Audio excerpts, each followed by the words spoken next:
অভ্যাস মানুষের দাস, কথাটা অনেকে অনেকবার শুনেছি।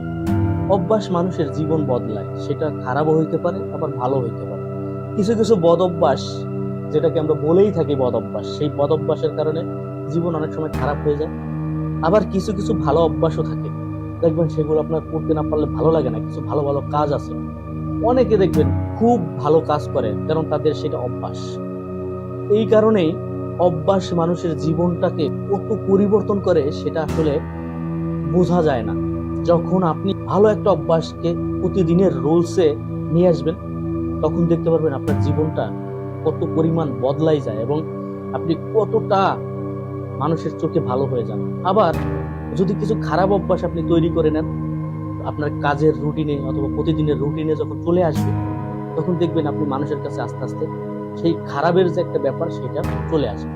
তো অভ্যাস মানুষকে জীবনের পরিবর্তন করার জন্য খুব খুব ইফেক্ট তৈরি করে।